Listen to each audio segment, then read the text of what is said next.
ഇതൊരു 12 വോൾട്ടിൻ്റെ power supply ആണ്. ഇതിൽ നിന്ന് നമുക്ക് എങ്ങനെ 5 വോൾട്ട് സപ്ലൈ എടുക്കാമെന്ന് നോക്കാം. ഇത് 7805 റെഗുലേറ്റർ IC ആണ് 5 വോൾട്ടിൻ്റെ. ഇതിൻ്റെ ആദ്യത്തെ പിന്നിൽ 12 വോൾട്ട് സപ്ലൈ കൊടുക്കണം, രണ്ടാമത്തെ പിന്നിൽ ഗ്രൗണ്ട് കൊടുക്കണം. പിന്നെ ഇതിൻ്റെ ഔട്ട്പുട്ട് 5 വോൾട്ട് എടുക്കുന്നത് വെച്ചാൽ മൂന്നാമത്തെ ലെഗിൽ നിന്നാണ്. അതിലെ 5 വോൾട്ടിൻ്റെ ഗ്രൗണ്ട് എടുക്കുന്നത് രണ്ടാമത്തെ പിന്നിൽ നിന്നുമാണ്. നമുക്കിതിലെ കണക്ഷൻ എല്ലാം കൊടുത്തിട്ട് 5 വോൾട്ട് ഔട്ട്പുട്ട് കിട്ടുന്നുണ്ടോ നോക്കാം.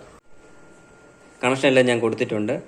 നമ്മുടെ കപ്പാസിറ്ററിൽ നിന്നുള്ള പോസിറ്റീവ് നമ്മുടെ 7805 ICയിലെ ആദ്യത്തെ പിന്നിലും അതിലെ ഗ്രൗണ്ട് നടുക്കത്തെ പിന്നിലും കൊടുത്തു. ഇനിയിപ്പം നമുക്ക് പവർ സപ്ലൈ കണക്ട് ചെയ്തിട്ട് ഇതിൻ്റെ ഔട്ട്പുട്ടിൽ എത്ര 5 വോൾട്ടേജ് വരുന്നുണ്ടോ എന്ന് ചെക്ക് ചെയ്ത് നോക്കാം. ഇപ്പോൾ നമുക്ക് ഇതിൻ്റെ ഔട്ട്പുട്ട് വോൾട്ടേജ് ഒന്ന് ചെക്ക് ചെയ്ത് നോക്കാം.